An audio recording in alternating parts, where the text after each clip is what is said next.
સોમનાથ દર્શને પધાર્યા ગુજરાતી ફિલ્મ અભિનેત્રી કિરણ આચાર્ય। સુપ્રસિદ્ધ ગુજરાતી ફિલ્મના અભિનેત્રી કિરણ આચાર્યએ આજે સોમનાથ મહાદેવ મંદિરના દર્શન અને પૂજા કર્યા હતા। તેમણે એક મુલાકાતમાં જણાવ્યું હતું, મારી ઘણી બધી ફિલ્મો અત્યાર સુધીમાં રજૂ થઈ ચૂકી છે અને હું સોમનાથની જે વતની છું અને હું શૂટિંગમાં વ્યસ્ત હોવાથી છેલ્લા 3 વર્ષથી સોમનાથ આવી શકી ન હતી। આજે મારી તપસ્યા ફરી અને સોમનાથ મહાદેવના દર્શન અને પૂજા કરી ધન્યતા અનુભવી છે। છેલ્લા 3-1 વર્ષથી મેં બ્રેક લીધો, ફરી પાછી રૂપેરી પડદે પદાર્પણ કરી રહ્યું છું અને ત્યારે મહાદેવના આશીર્વાદ લેવા ખાસ અત્રે આવી છું અને દર્શન અને પૂજાથી ઘણી પ્રશંસા અનુભવી છે।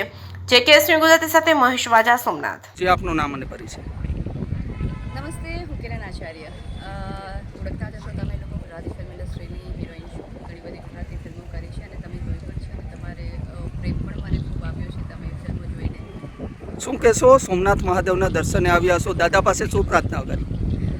દાદા પાસે એક તો ઘણા વર્ષથી હું આવી નહોતી શકી દાદાના દર્શન માટે અને સેકન્ડ કે હું અહીંની વતની છું સોમનાથની અને દાદાનો ઘણા ટાઈમથી મળી નહોતી એટલે મળવાની ઈચ્છા હતી। એના સિવાય બી એક રીઝન એ હતું કે એક 3 વર્ષના બ્રેક પછી હું ફરીથી ગુજરાતી ફિલ્મ ઇન્ડસ્ટ્રીમાં એક્ટિવ થઈ રહી છું અને ગુજરાતી ફિલ્મ કરી રહી છું। શૂટ ચાલુ થઈ રહ્યું છે મારા નેક્સ્ટ મંથથી, તો એ પહેલાં મારે દાદાના દર્શન કરવા હતા